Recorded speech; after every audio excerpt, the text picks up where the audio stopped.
say you're proof that you can actually meet good people on social media because I've met you through Instagram. We've had conversations, we've Yeah, checked in with each other yeah, here and there, and now we've got to this yeah, stage. yeah, yeah, absolutely. How is life over in the Eastern Hemisphere? Yeah, it's pretty good at the moment. It's been, yeah, the eastern part of the world. Wowee. Been here since pretty much 2002. Living and working in Japan, Korea, China, Malaysia, Thailand, and I've been home, intermittently, of course, in that time. But yeah, I've been here for 23 years now teaching English, mainly English conversation. So teaching people how to speak and all the rest of it. But in later years, I've been teaching at university and teaching here in Thailand to kids. And it's been a rewarding experience, man. In a lot of different ways. A lot of different ways. It's been really, really rewarding. I bet it has. I mean, where is home, by the way? Because you said you've been back home intermittently. Where is home? Australia, Adelaide, Right. Australia. So what was it that that told you to pack your bags and start this adventure or whatever you want to call it? Well, the actual story goes a little bit like this. I graduated in university in 1999 and I was looking for jobs. And there were actually two jobs that came up. And one was to teach English in Japan, and the other one was to be a police officer in South Australia. So I applied for, the police officer job first, and I was also keeping an eye on Japan as well. And I, was accepted into the police force at that time, and so I said, "Oh well, all right, I have to stop that now and carry on with this." Well, policing in theory and practical are two totally different things. And yeah, I'd soon realized that I think maybe my brain was writing more checks than well, pretty much any other part of my body could cash. And yeah, I ended up stopping being a police officer after about 2 years. And the first thing I did was, of course, to start looking in the paper again for work and jobs. And the very first job that came back up was the same company, same job teaching English in Japan. And I thought, I've got to go for that. And that was, pretty much how it actually did happen.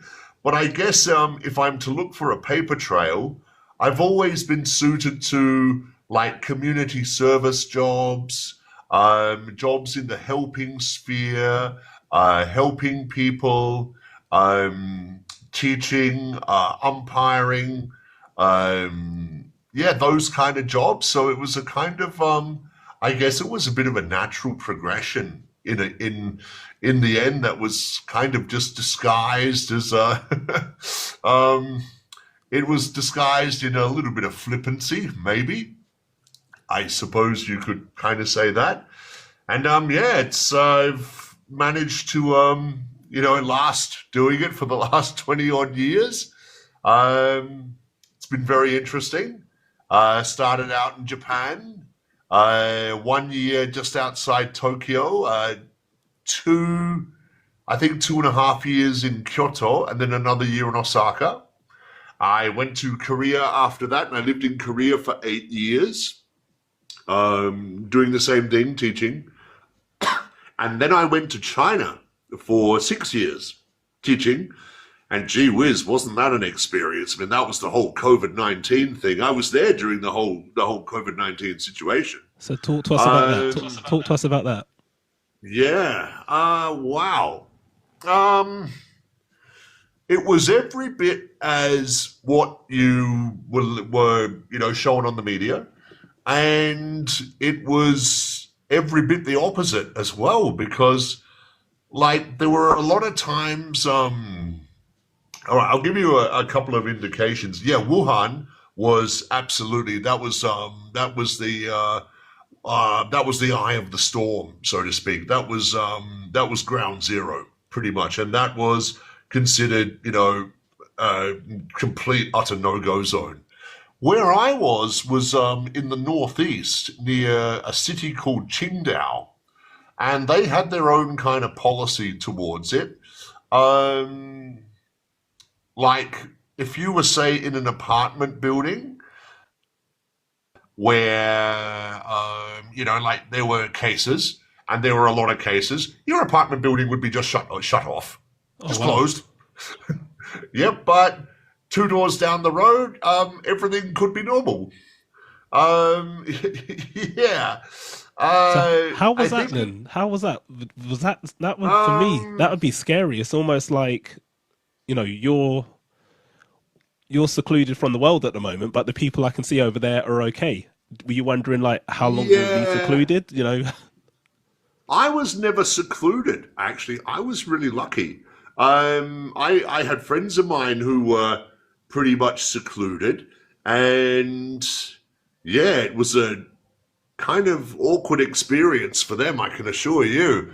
But me, I was pretty lucky. But the thing that I found challenging, I guess, for myself there was whether or not, when you go out for a run or whatever, and if you sweat, is that going to push your body temperature up? Mm. Because the first thing that, in a lot of cases they were doing, as soon as the body temperature goes up, no matter what it was, you're going into quarantine, you Oh know? wow.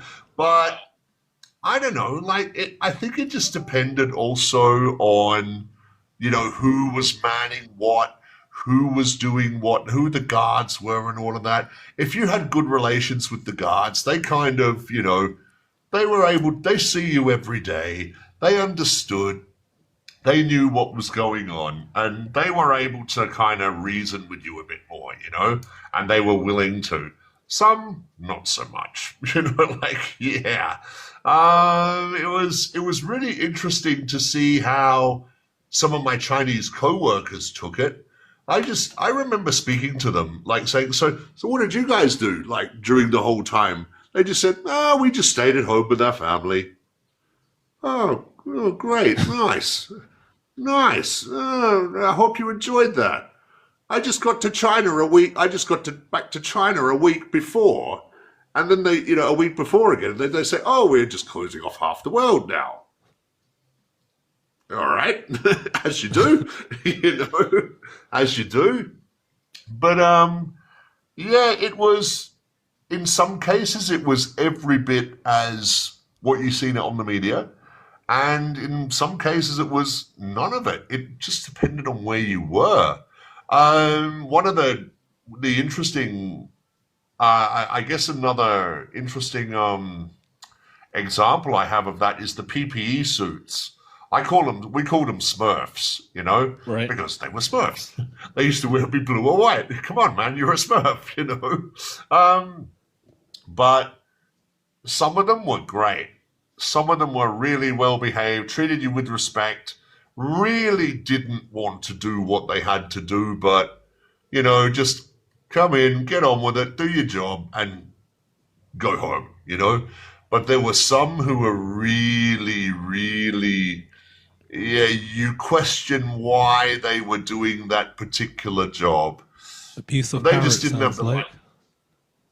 Yeah. Oh, yes. Kicking indoors. There were a few instances there where, now, I don't know, like, was the person rejecting?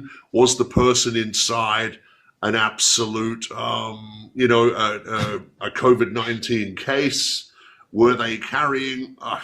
We don't know. We don't know. But yeah, there were some little videos that circled around of certain people getting their doors removed and getting taken to a hospital, shall we say. Oh wow. So it was Was quite that, extreme. yeah, in some cases, yeah. I mean, can I say that I witnessed it in my building? No. But did I see it on videos? Yeah. So, I don't know. I mean, don't really know. Well, what are you to make of it? What are you to make of it? it was, I guess, selective treatment, maybe, might be the best way to describe it. Yeah. So Hmm. did you, in regards to all that, I mean, how long had you been in China for? So you said you had only just touched down at that time. Was it a Yeah, case at that of, time, I had literally been in China about a week. Back in China about a week. Yeah, because I went home for a bit, came back, I spent Christmas time at home. Thought, well, I've really got to get this moving again. So yeah, January the 16th or 17th was it? Yeah, 2020. And then about a week later, it's, oh, we're just shutting down the whole country. Just carry on as you do. All right, so were you James, able you've to, so were you able to use yeah, like go that on. period during COVID to sort of like grow or develop yourself? Because I know like when I was in lockdown in COVID, I sort of knuckled down and studied. You'd have some people that would sit there and panic about what was going on, and other people used it to maybe work on themselves or work on other career moves that they want to make. How did you use that time? Yeah, I suppose I was a bit of a mix. First of all, you're fielding all the calls from home and what's going on and all of that kind of stuff and all the rest of it. And you are admittedly trying to keep up with all the news and all of that, but you really realize that just becomes a futile exercise after a while. It's not going to change anything. And yeah, I think if we were allowed out or something like that, I'd go do exercise. Go to the shop, obviously. Do my shopping. Yeah, I just use the time to try and better myself. Like given that I didn't have a access to Facebook and Instagram at that particular time, but you just realize that you just got to make use of it. You can watch movies or watch TV shows or, try and learn the language or, there's lots of different ways that I did try. And I know others certainly did pretty well with it. Um, and there's lots of ways that you can deal with that situation. You don't always have to just sit there and panic about it. You could just try and study or try and do something or try and like you've said there, Malcolm, better yourself. Um, you know, yeah, So I know like I you, say, Karen. Sorry, Karen. I think initially, once you sort of knew what was going on and you started to see the patterns and you started to see, like just little familiarities and all of that, I know that I started to then relax and just decided, oh well, this is going to be life for the next few months. Just watch your temperature. Just if something feels a bit off, then report it and do the right thing. And I was also working at the time as well. I was teaching online. That's how a lot of us really kind of got around it.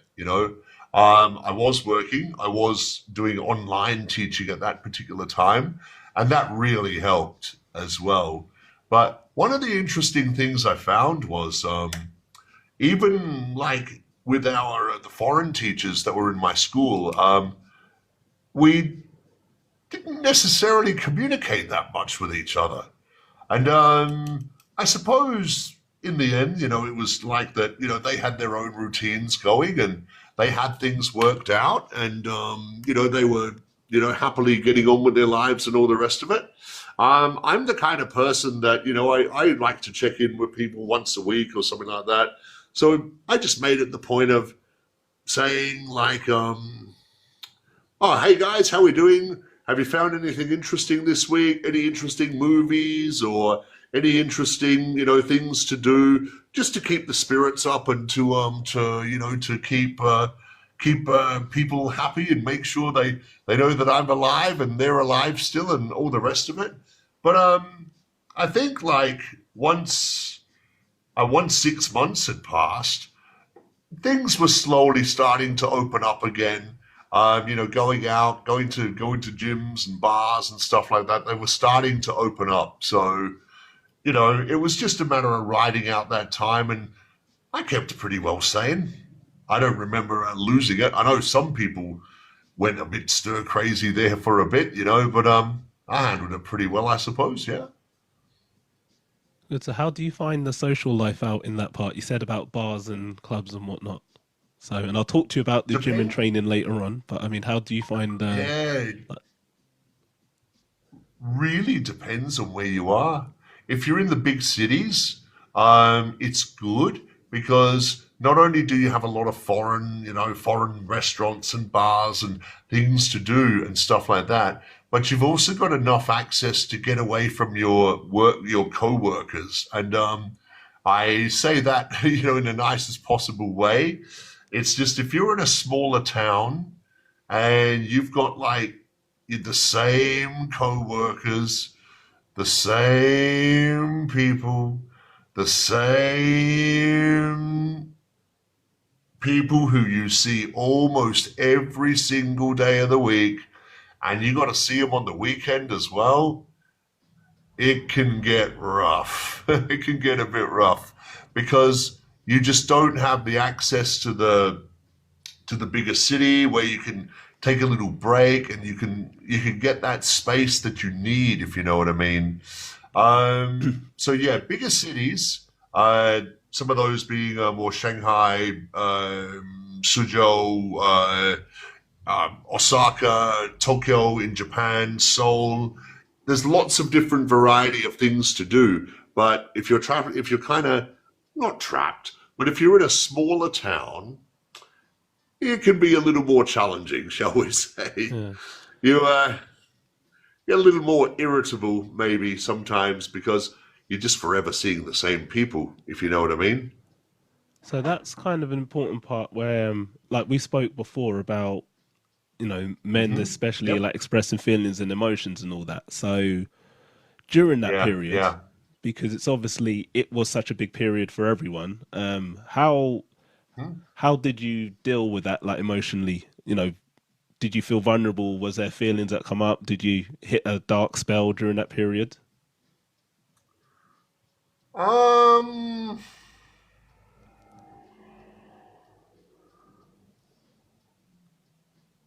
I don't know. I don't know. I mean, I'm the kind of person who can function pretty well on their own anyway.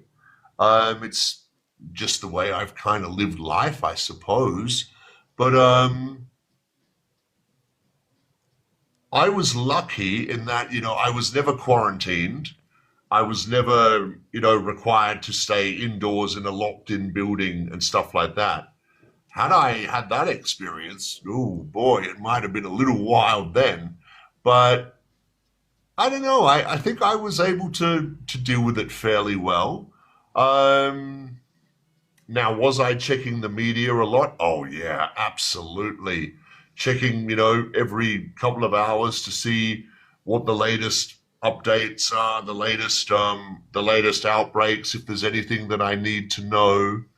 But I don't necessarily think that my I didn't lose it. I didn't want to lash out at anybody or anything like that. Um, Well, that's good. I guess That's not. good. I Good. guess I was pretty sane. I was able to keep myself, reasonably together. Yeah, I Fair enough. That's guess. good. So I will ask then. Yeah. So when is James most vulnerable, or when are you at your lowest points, or what situations have brought you to your lowest points? Because I think it's important to talk about Oh, that, just so people wow. see. Yeah, Yeah. I know it's a deep one, but when have you been at your lowest, or what Mm-hmm. does take you to your lowest? Oh, wow.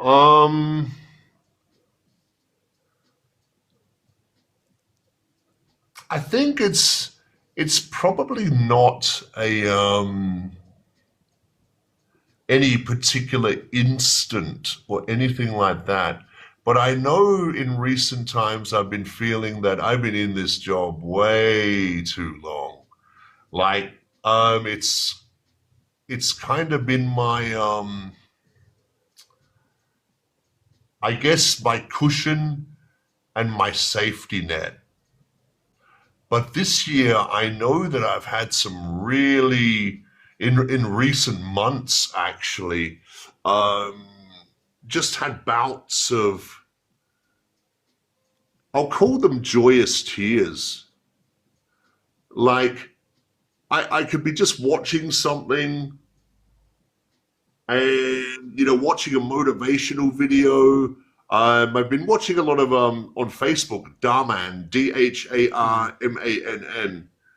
He's just a filmmaker and all of that. Yeah, And I'm I don't familiar. know, Yeah. but some of his films just they have just set me right off. Like like say if I see a film about a kid who's been given up on, Mm. and the teachers have said, screw him, he's useless, he's not going to damn well do anything. You're wasting your time with him. But someone actually takes time with that kid, and I don't know, I've just welled up. And like we're talking a good welling up. It's like something has just come out from inside me, you know? So why do you think you're Um, being impacted so much by that kind of thing now? because I guess it's probably like as the teacher, that's the kind of teacher I try to be, relatable to my students and all the rest of it. And also, I guess because realistically, I didn't live up to my potential. I mean, I could have done so much better. And I suppose that I can honestly relate to those kids in the movie. Yeah. I appreciate that. That, Thanks for that sharing that. I appreciate that. yeah, no worries, man. No worries. And I Last thing, think also as oh, Karen. well, go on, yeah, yeah, yeah, no worries. Karen, no, Go please on. carry on, carry on. I think it's also like maybe like self-redemption as well. Like, I don't know, like I don't think I've been incredibly hard on myself, but maybe secretly I have. Because I remember I watched one of those Darman movies on a Friday evening and I just welled up. Welled up. Well, on the Sunday, I was flicking through the YouTube, and I just saw something from 60 Minutes Australia about a prisoner who'd like, well, he had a drinking problem, and one of his drinking episodes led him to go out and drive his car, and in the process of doing so, he crashed his car, and sadly, there were three children who Oh, were walking along, and he hit them and killed them. And he went to jail. He's in jail for that. But in this interview, they were interviewing him, and they were interviewing the parents of the kids. And the father came out and said, "I know this is going to sound really awkward and crazy, but I am looking to do the best I can to forgive this person." And he just, because of it, he explained that, he was reading the Bible and, like, just very Christian. I do like to read the Bible occasionally, yeah. And this guy in prison had also picked up a Bible as well. Deja vu, coincidence, whatever it is. And there was a program that was set up where like prisoners could actually meet with the families of those people like who they enacted their criminal offences on. And the father and the driver actually met in prison. And I've just looked at this and I've gone, "You're kidding me. Wow. This is courage. yeah. This is guts for that young man who's got to live with that for the rest of his life to come out and say, yeah, I did that. I am, trying to work through it." And then the father basically came out and said, "Don't worry, we'll work through it together." And I just thought, whoa, that's some serious that's some serious Mm. guts right there, you know? Do you I think mean, a big element of that is, and I know you would know about it, James, as well. They say a lot about forgiving isn't always about, forgiving the other forgetting. person. It's also allowing yourself to heal and, Yeah, recover, isn't it? Because you need to forgive for your yeah, own purpose as well, don't you? yep. Yeah, basically, I think that forgiveness is it serves two purposes. It doesn't let the other person off the hook, but it also says, you know, you're a human, you made a mistake, you made a bad mistake, and I've been impacted by that, but I'm going to forgive you so that both you and me can carry on with our lives and at least have some sort of some sort of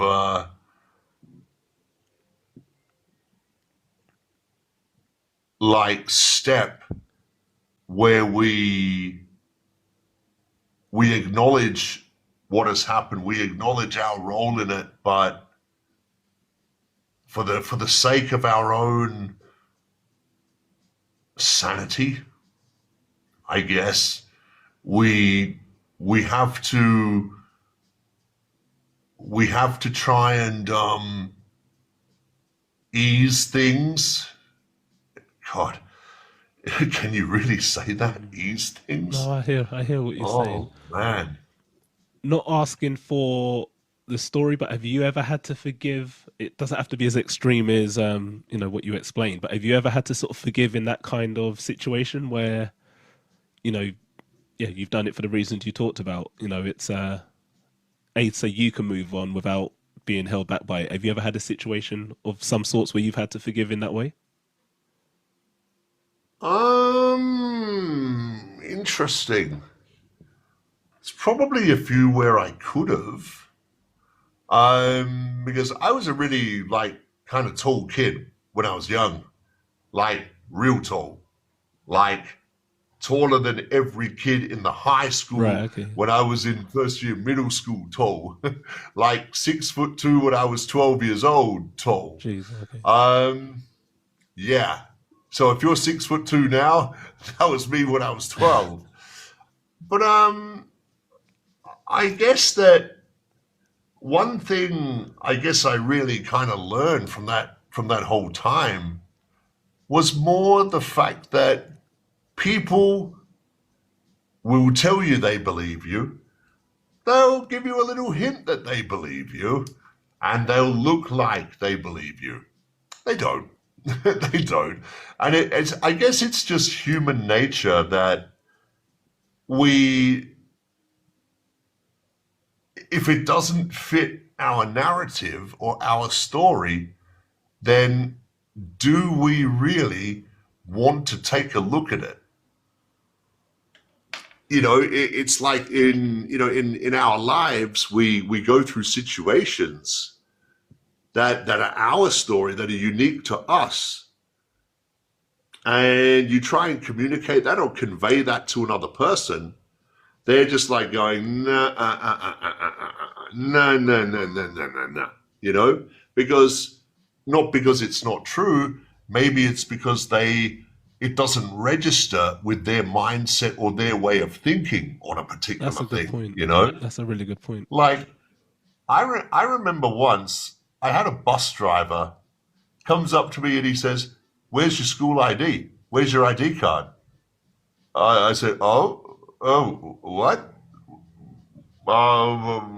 Okay, here it is."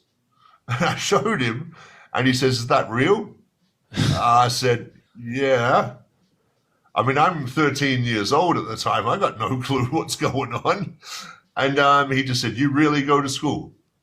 I said, "Yeah, I do." And actually, one of my school buddies just came up and said, he just joined in. And he said, and I think the bus driver said something to him. He said, "Who's he?" He goes, "Ah, he's my classmate at school." And the bus driver's just gone like, he's just gone white, because at that time it was a bit strange, but as I've, grown into my adult years, it's kind of like I've worked out that, people just, it wasn't their narrative. So they've never thought like that. They've never thought about it. So yeah. Um, in terms of like forgiving, I probably haven't gone to each and every one of them, but I guess I've given a bit of a general absolution in understanding, because funnily enough, some of the kids who used to, tease me at school for being uncoordinated and all the rest of it, I'm still good friends with them now. Actually, I'm good friends with Right. them these days, because we've kind of, growing up with each other, understanding each other, and like it's. I mean, I've managed to remain great friends with quite a few of them. I'm pretty friendly with most of my old school buddies. I still like to contact them from time to time. They don't always contact me, but they got life now. It doesn't bother me. I'm not concerned by that, of course. I hear that. So You reach out yeah, because you want to reach out, don't you? And that's we don't do it just because yeah, I we don't do. do it just to get a response. We do it because that's what we want to do in I that do it. moment. So I hear that. I do it because I want to do it. Mm. Yeah, it's not necessarily a reflection on them. It's just a reflection on me. And they may not answer for 6 months or whatever because life has directed them the way they have. I mean, I just still like to do it. And I guess that's just my nature. Like, I don't know, is it me searching for something, or is it me I don't know, I've never necessarily gone deep into why I do that. Wow. I guess that's a journey you've got to start then, isn't it? Or that's a thought process that you can potentially follow up. Yeah, absolutely. Absolutely. A journey of self discovery. I think self discovery and knowing yourself is a really, really Mm. good skill. So, any young kids here on the podcast, anyone, any young ones, take that as some advice. And that's a lifelong journey, isn't it? Self discovery. That's a life It journey. So absolutely, so it James, absolutely is, isn't it? Hmm. there's one thing I wanted to finish on is and this was Yep. only this morning. I might be behind on this, but I didn't know about this. What's it? The 75-day exercise challenge. Is that like Yeah, something yeah, that's been yeah. like all over social media? Because that's new to me. So I talk to me about think that briefly it's and how's that going for you? like, where did I see that? I think I saw it the first time probably about a year ago on Instagram. Some kid was saying, some person was saying, "Oh yeah, I'm doing my second workout for the day." Like, so you've got the 75 challenge, and it's for 75 days, where like you should be, watching your water intake. Try to watch your food intake. Try to get some movement like for 75 days. So I'm doing the 75 soft version of it. But I'm regulating that to my own intensities, of course, because I know I can go harder than soft, but kind of being almost 52 and, the body's telling me stranger things now, like, yeah, not quite like when I was 21, 25. I But can yeah, relate. Yeah. a lot of people are like doing the 75 hard challenge where you've got to take pictures every day, you've got to do two workouts per day. Um, I would have loved to have done that if I was in my mid 30s. But I think, like, if you're going to do working out, um, like, do your own version of it, Mm. so to speak. Like, if you are an athlete, then two a day is pretty standard these days for athletes. But if you're not, and even if you once were an athlete, you played professional football in the Premier League back in the day, but now you've aged a bit past that. Yeah, your mind knows you can do it.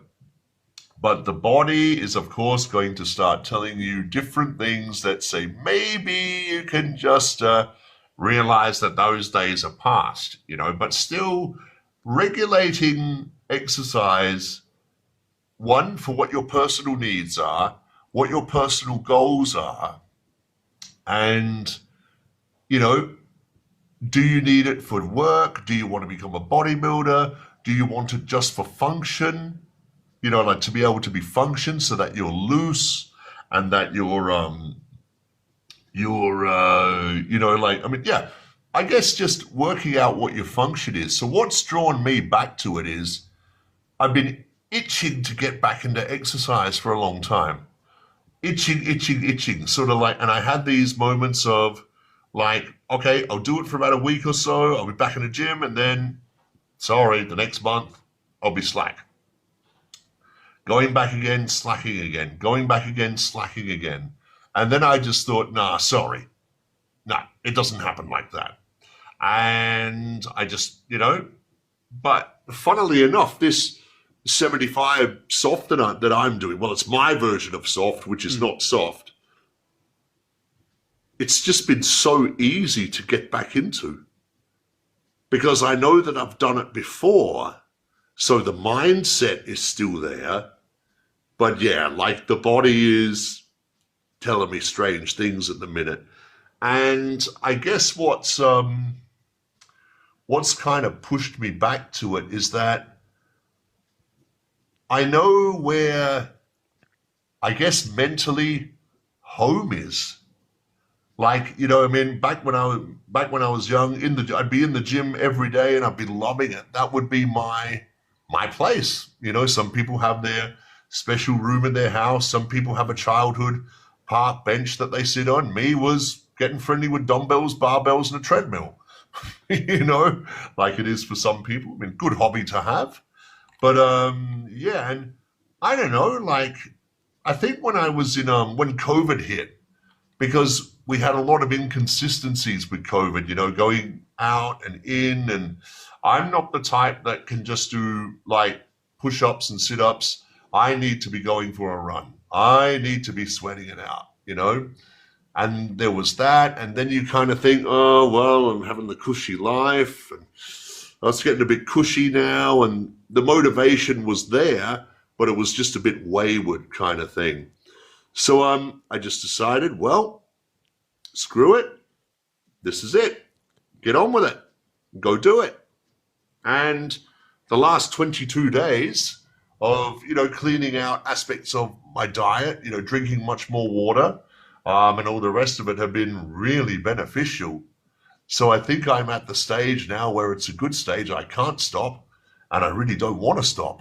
Good. But I know maybe I've got to be smart about it, you know? So yeah. Well, hopefully after the 75 days, you still manage to incorporate some kind of exercise, you know, what benefits Oh, you I, I, for abs- I, the I foreseeable future. absolutely will be. I Good. absolutely will be. I've decided that one for sure. Oh, excellent. James, I'm gonna say again, thank you so much for jumping on here today. I know we spoke like over the past few months. I'm glad we Yeah, managed to yeah, actually yeah. connect on here. I've actually loved the conversation. There's some really good points I want to Absolutely, go back and look at. absolutely, You know, you've dropped some gems on here, absolutely. and You know, like, and you've like you said before, it was just like, you know, you stuck to your word on that, you know, keeping it conversational. And I know that that's how I like to keep it when I'm sitting in, you know, in your seat there as well. To be honest, I just hate these things of like and interview. I It's hear like, that. oh It's not God, natural, is it? When you do that, there's nothing it's not natural natural about at it. all. I mean, I've got Yeah, here. I had things that I was going to use if I needed to, you know, yeah, steer the conversation, but it's just flowed naturally, and I think that's how it should be. yeah, And that's, and yeah. you, like I said, you've dropped some really good points. I've enjoyed Oh, the thank you, conversation. thank you. You made it I've easy for me enjoyed to it sit here. too.